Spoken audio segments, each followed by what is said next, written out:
Thank you. We're so excited to have Van here today. His talk is the second part of a three-part series investigating ecosystem services and what it means for science in the Delta. The final talk of the series will be by Dr. Ben Bryant on next Wednesday, January 31st. So now onto the introduction.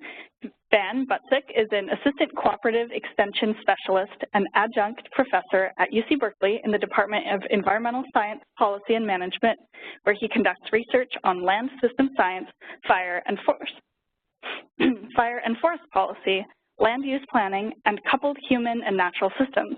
He holds a Ph.D. in forestry and MS in agricultural and applied economics, both from the University of Wisconsin-Madison, and a BA in economics from Reed College. Please help me in welcoming Van.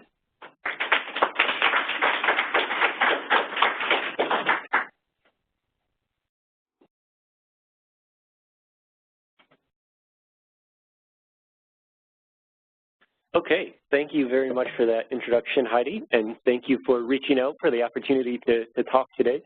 This is going to be fun. So my goal is to talk as little as possible. I'd like to get a good conversation going. Ideally, I'll be 20, 25, 30 minutes, and then the rest of the time we can talk about some of these issues. The title of the talk is Ecosystem Services, Conservation, and the Delta.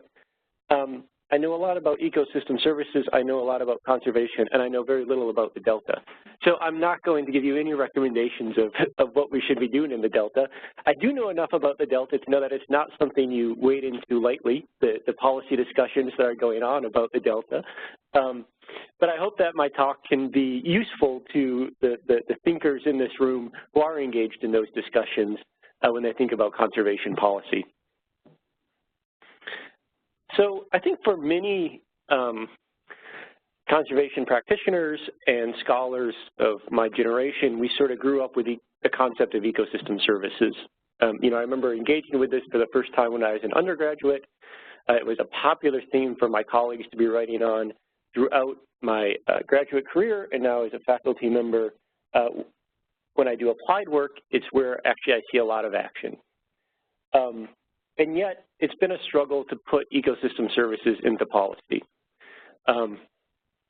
Ecosystem services in decision-making, time to deliver. That's one of my all-time favorite titles for a paper, right? It really hits at this point that we've been discussing how to use ecosystem services for a long time, but are we able to put it into the public policy context?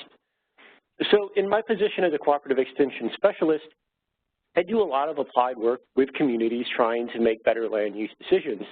And so I've worked with ecosystem services in that context, and today I'm going to present a few snippets of my research in that realm, and then we'll open it more broadly to conversations about the Delta.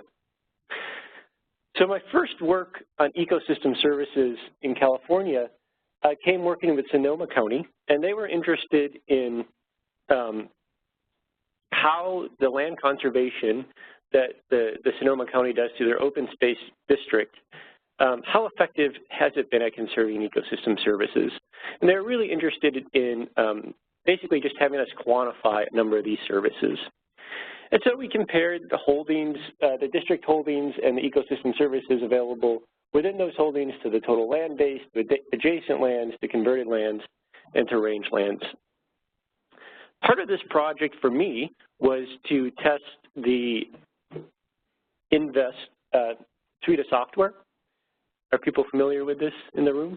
Your speaker next week, I think, is an expert in this and will probably tell you all about it. But this is an application of their software, and it worked pretty well.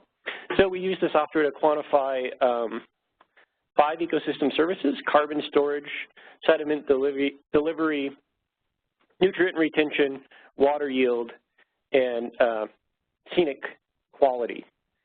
And basically, the models all work in a similar fashion. You have a bunch of data sets that are all spatially referenced.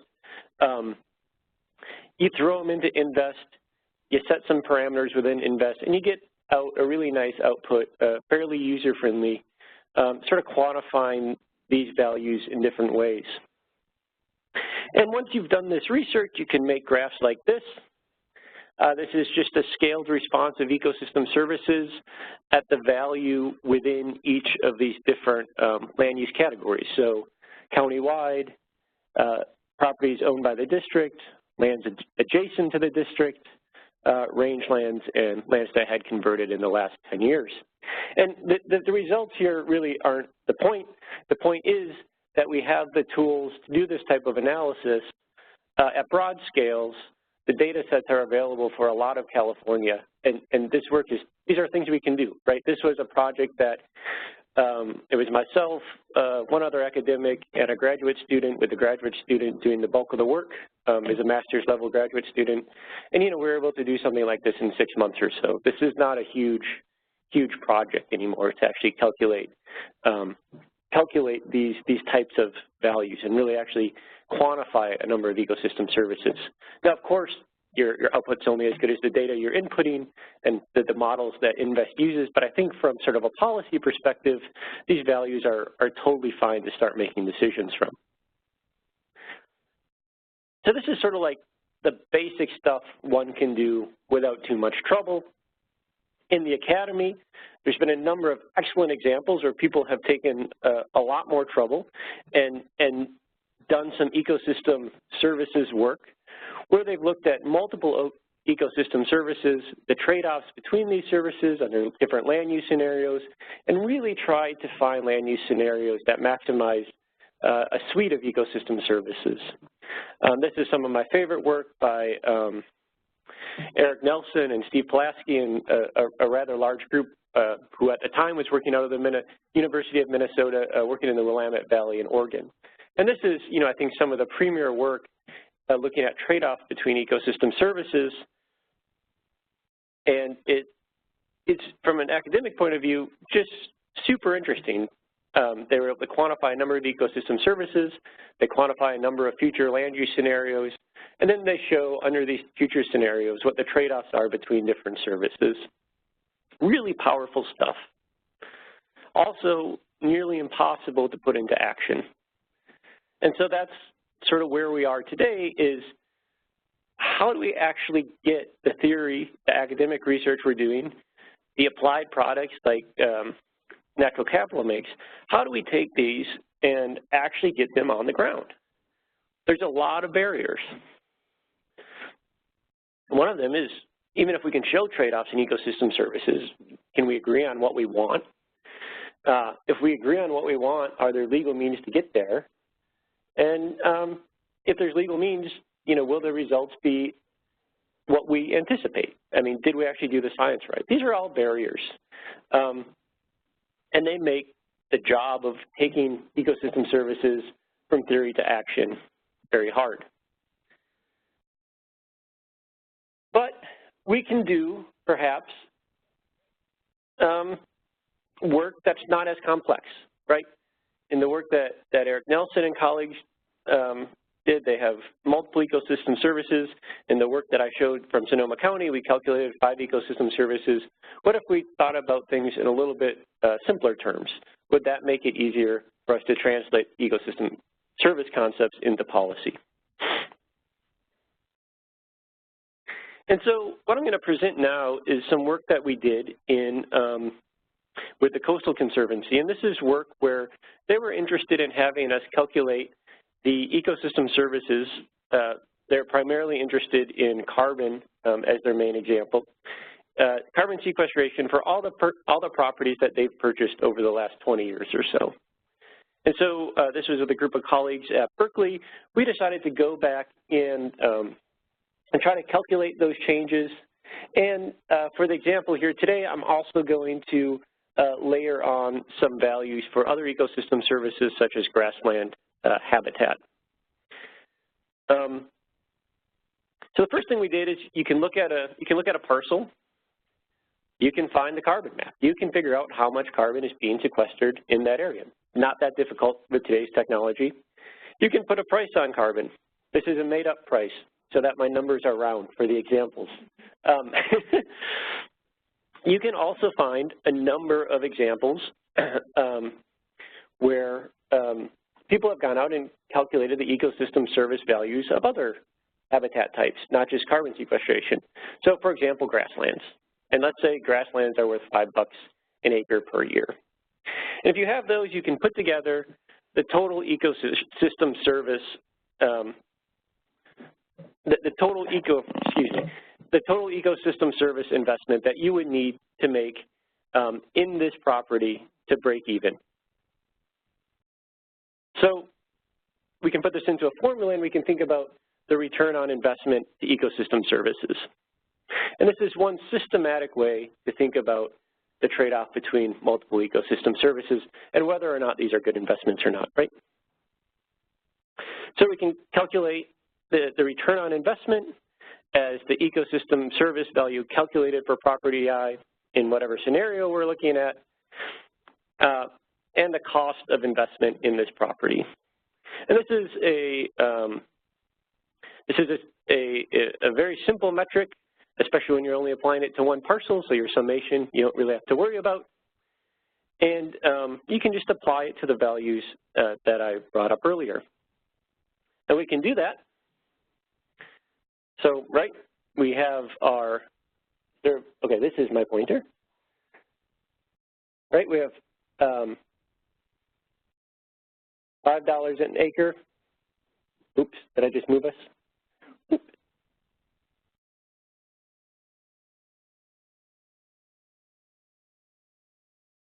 So here's our ecosystem payment that we made. Here's our value from grassland. Here's our value from carbon. And we can calculate this, and we can see a return on investment of over 1, right? So we're more than breaking even. We're making money if we were to make this purchase. But that's sort of a simple way to think about it, right? What we really want to do, if we're thinking about public policy, is we want some type of additionality. We don't just want to pay for ecosystem services that we are getting anyway, right? In the last example, we were paying to purchase ecosystem services on a rangeland, but there was no, or at this one property that the Coastal Conservancy purchased, but there was no indication that all of those ecosystem services would be gone if we didn't pay for them, right? And from a public policy perspective, this isn't what we want to do, right? We want to make sure we're getting bang for our buck, we're getting something extra when we're paying someone to change their land uses. And so this is additionality. People probably know this word from the carbon debates, right? This is what we're always trying to talk about when we're talking about carbon in California, is are we actually getting any extra carbon when we're paying for it, or are people just doing what they were doing otherwise? So we need a mechanism through which to calculate additionality. And to do that, you need to have a counterfactual. You need to know what would have happened had you not paid for that ecosystem services. Would it have disappeared, or would have it been there anyway? In this particular example that we did in for the Montesol Ranch, we were able to look at the contracts, the highest and best use in the appraisal reports that the Coastal Conservancy used to purchase the property. So when you purchase a property, an appraiser comes and he says, or she says, if you weren't going to purchase it, the highest and best use for this property would be some vineyards here, some houses here, et cetera, et cetera. So we used that to build a counterfactual where we said, if this had not been purchased, this is what would have been happened. And you can see in these reports, it's pretty explicit. So it says, you know, there's the potential for rural residential development, but the number of parcels, you know, is not fully known. But we think there could be up to 76 legal parcels. To say, okay, if we didn't purchase this, there'd be 76 houses there, some yards, et cetera, et cetera. And also there's the potential for vineyard development, up to 1,700 acres. So, okay, now we have an idea of what we're getting when we purchase these ecosystem services. We're reducing the odds that this 1,700 acres actually develops. We did a bunch of spatial analysis to try to figure out what vegetation types changed or would have likely changed. That's not really important for today's conversation. But when we do this,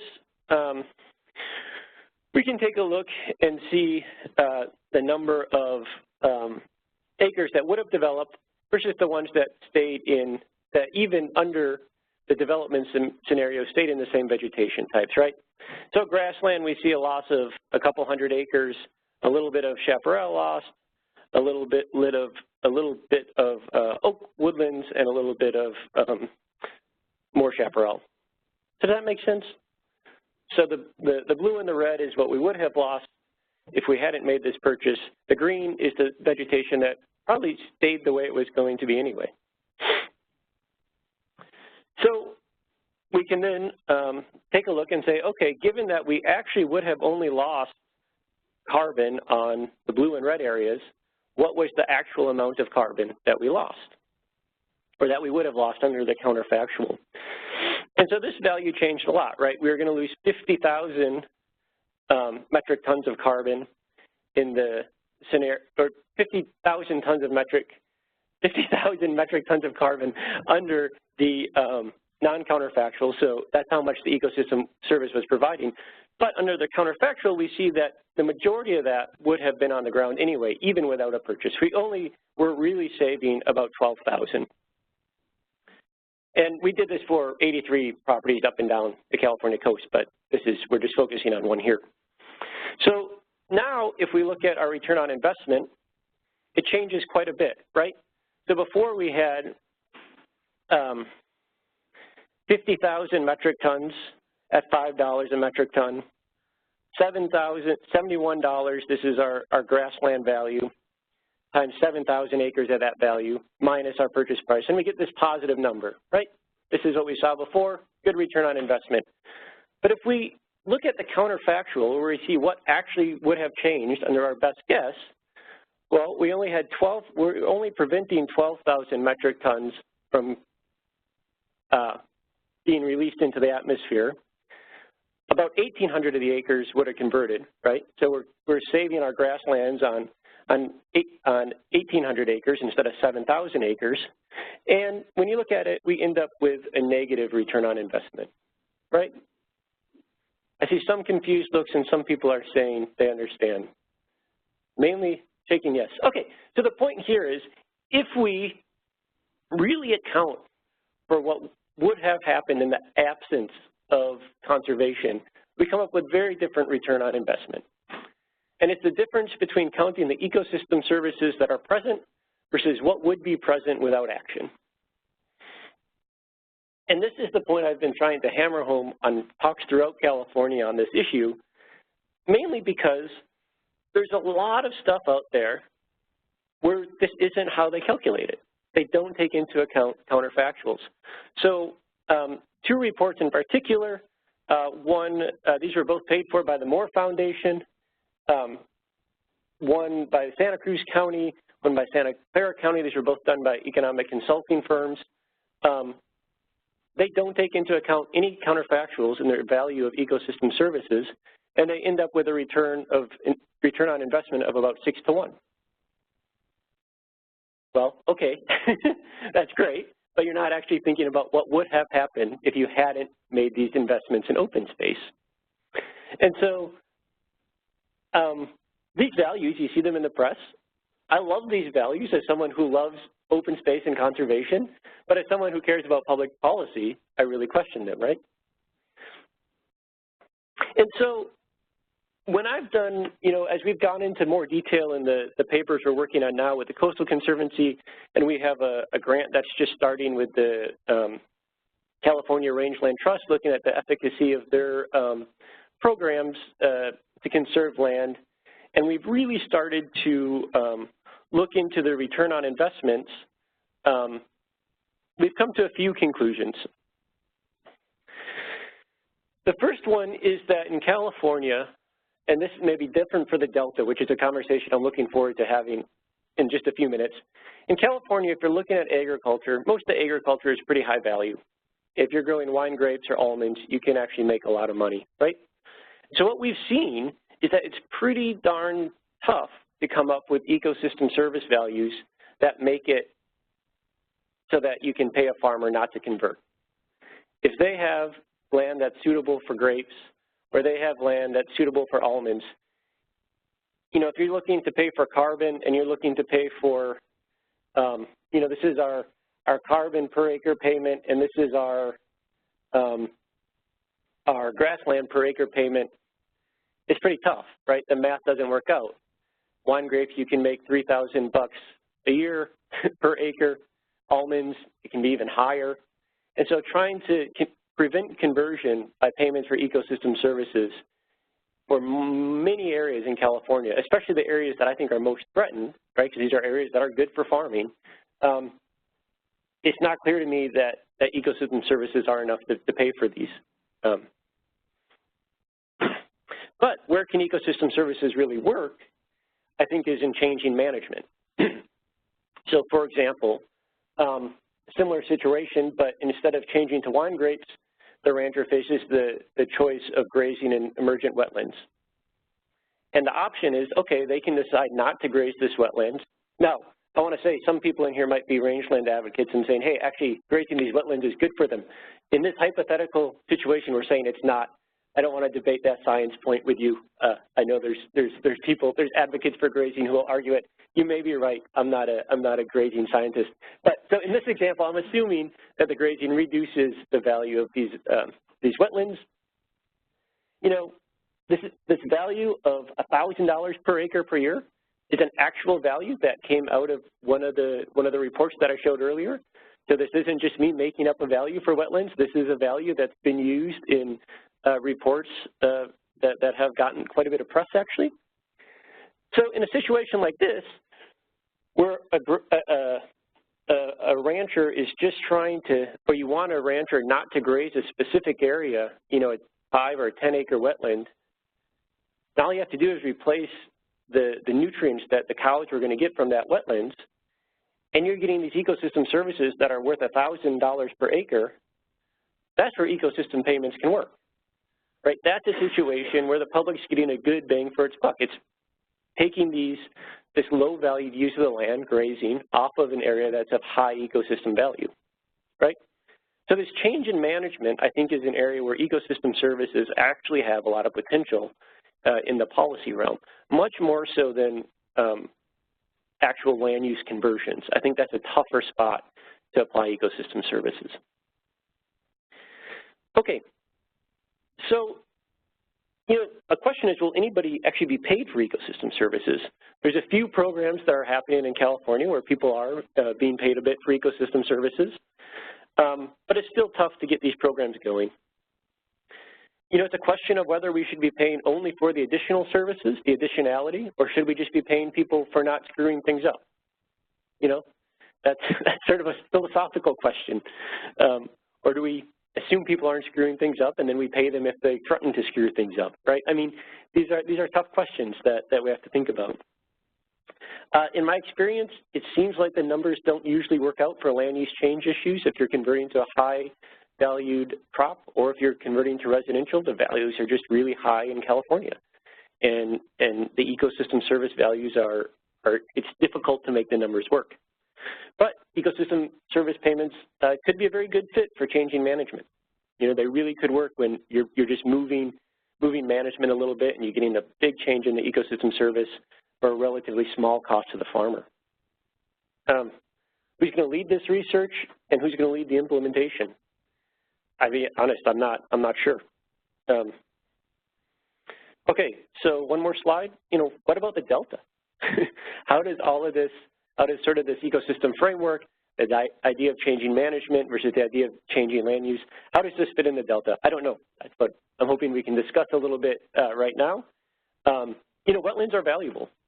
We know that as far as ecosystem services go, these are some of the highest valued per acre areas. And so is there potential for them to pay? Are there relevant counterfactuals for conserved land in the Delta? You know, is there a counterfactual of what would have happened, or are the areas in the Delta areas that aren't likely to be developed anyway? I'm not sure. How do you deal with the fact that some of the ecosystem services may be happening not on public land? I don't know. Advantages and disadvantages of payment for service type programs versus fee title purchases. These are all questions that I look forward to discussing now. So thank you.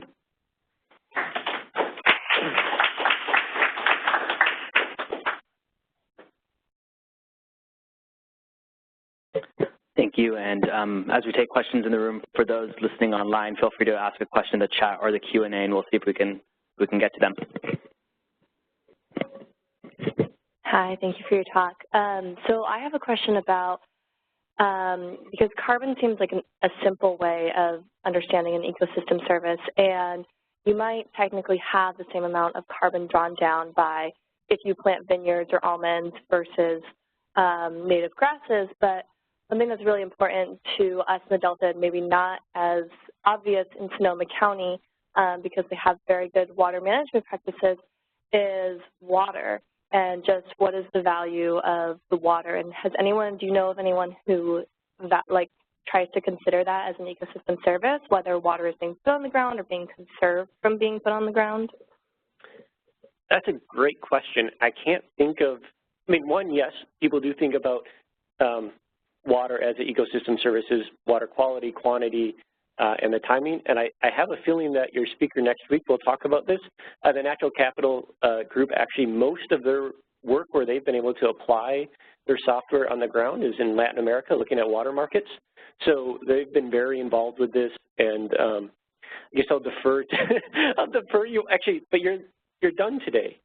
This is your last day. Okay, well, you're going to have to come back next week and see what. Yeah, right. Turn in.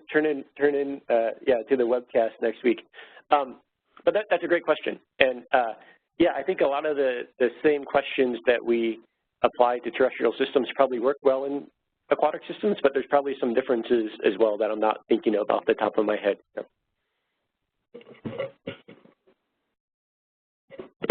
Okay, I'm going to try to phrase my question well, but I make no promises.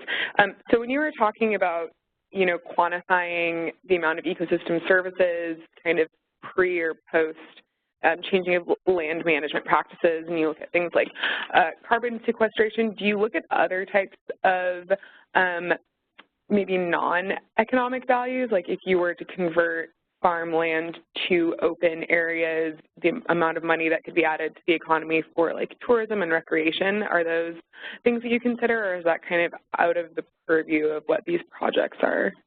So, that's one big issue when we talk about ecosystem service values is for any piece of land, we can think of an incredible suite of ecosystem services.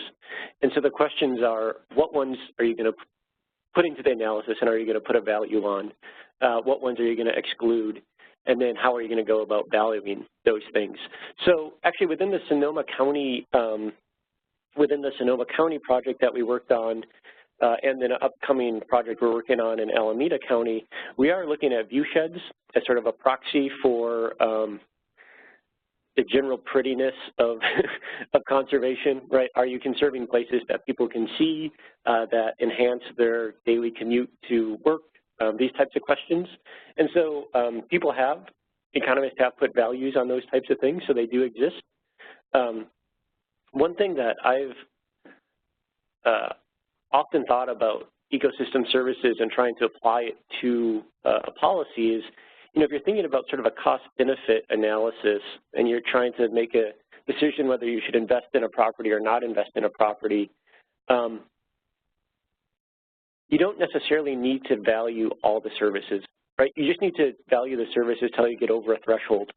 And if you value a bunch of services and you don't get over the threshold, is adding one more minor service going to get you over that threshold?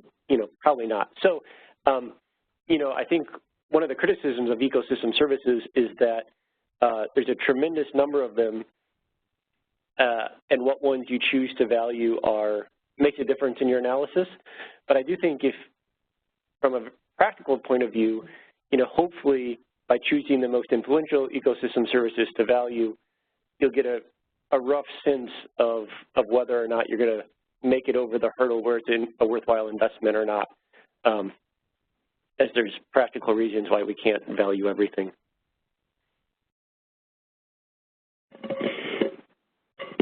So I'm just curious, and this may be outside of your scope, but I'm curious about kind of the perspective from the landowner in these cases. Yeah. I'm wondering, because it sounds like in a lot of cases, the public or these nonprofit groups are probably paying too much for the land. But I'm wondering if there's been any research done on what kind of innovative solutions, especially working with government, there might be to make the deal a little bit sweeter for the landowner, and perhaps, because in a lot of these counterfactual cases, there's going to be incredible regulatory burdens that the landowner would have to jump through to, for example, turn a parcel into a vineyard, or certainly in the Delta with all the requirements that we have down there, is what kind of carrots can we offer to the landowner to bring down that price and maybe get it to a point where it actually does make sense.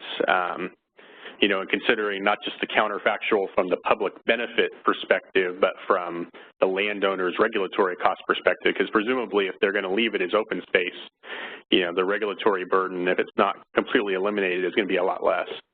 That's a wonderful point, and that is something we actually ran into when we were doing the Coastal Conservancy work. Is we looked at, you know, the biggest 100 or so properties, and on about 18 of those properties, 18 to 20 properties, the appraiser basically said, look, this county is not going to let anybody develop this land. It doesn't matter what, like, there's just no, this is going to stay open space because the county politics are such that they're not going to let you have a subdivision here. So, you know, in those cases, in our counterfactual, they got zero credit, basically, because so this interaction between the sort of regulatory component of local planning and the payments is a really, really interesting one. And I've never seen any real academic research in that realm, but I think that's a great question. I mean, how do those interact, and can they sort of work together in some way? I mean, it does seem that, you know, especially in California where the regulatory burden is high, the higher the burden, it seems like the lower the price you should have to pay for the properties. That would be a fascinating empirical question to try to answer. And yeah, I haven't seen anybody try to do it. So my question is for you that, do you have any idea for, are there any comprehensive type of framework approach, or you have any idea about multiple, you know, how to think about multiple benefits and the trade-off? For example, some people mention about water, and there's water, there's fish, there's carbon, you know, price, there's a cultural value, there's recreation, there's multiple value. They all have a value. So how could we evaluate this trade-off and balance and the multiple benefits? If, you know, there's something has to be in place, you know, we can evaluate actually how good we are doing for ecosystem service, not by one lose one benefit, by multiple benefits or win-win situation. Yeah, no, I think that's a great point. And on sort of the academic side of it, there's some very nice papers that have calculated multiple benefits under multiple scenarios, and they can show the different multiple land use scenarios, and they can show the different trade-offs between different land use scenarios and how those affect the different ecosystem services differently, and sort of try to find the land uses that minimize the trade-offs. I've not seen that work its way into policy, and that's because, you know, the policy sort of ends up happening parcel by parcel, where, you know, in an academic paper we can say, sure, we're going to simulate all the land use in this whole region over the next 20 years and sort of arrange it how we want. So how do you implement sort of the different trade-offs into a policy? That's a great question. I'm not sure, well, I can say I don't think there's probably an easy way to do it. I do think this is the type of decision that regulatory boards, science advisory councils, these are the type of decisions that they make, right? They say, these are the four criteria we're going to place value on. These are the 4 ecosystem services, or these are the 6, or these are the 2. And those are sort of, yeah, those are important decisions, and I think those are sort of made by advisory boards, elected officials, et cetera, et cetera.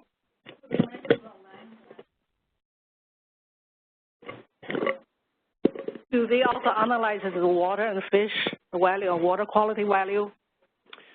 I don't remember in those papers. It's in a very, I mean, the best papers I've seen are in the Willamette Valley, which is a very different system. I think water-wise, I don't think they struggle with water issues the same way we do here.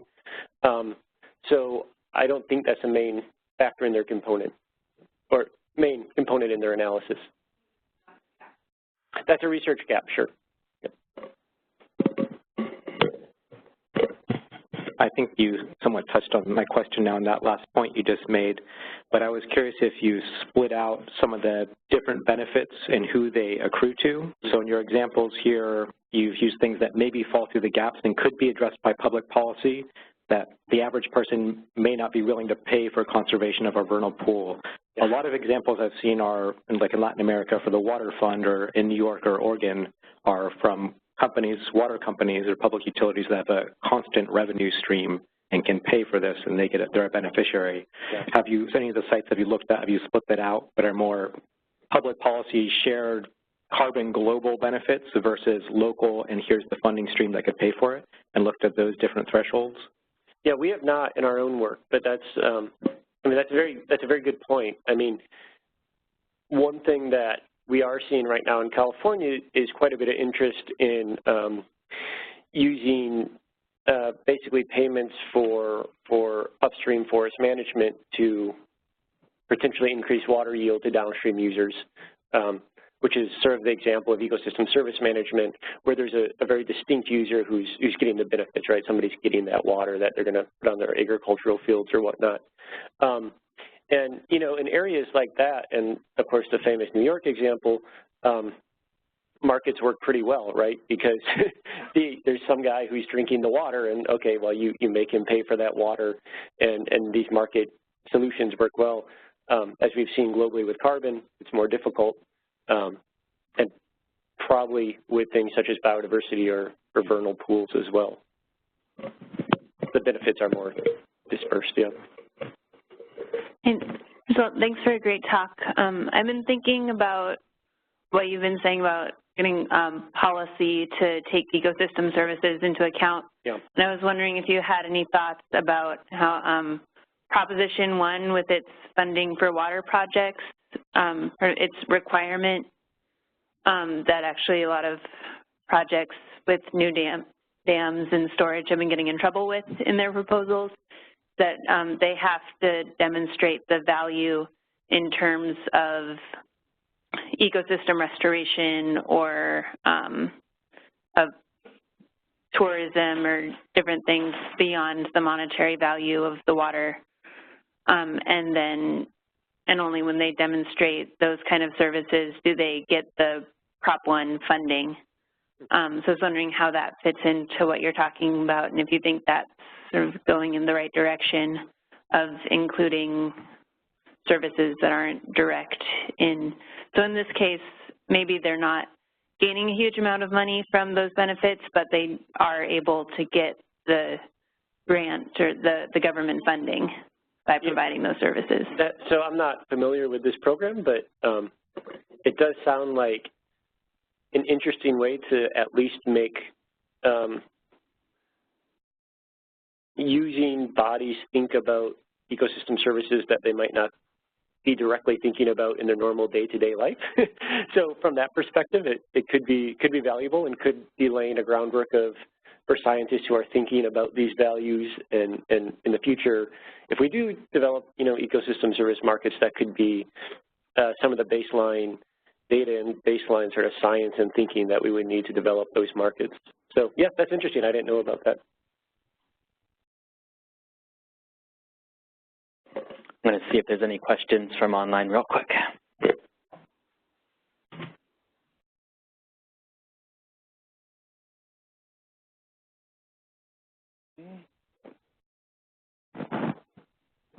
Doesn't look like it. Any last questions from the room? Okay. Thank you very much. Thank you.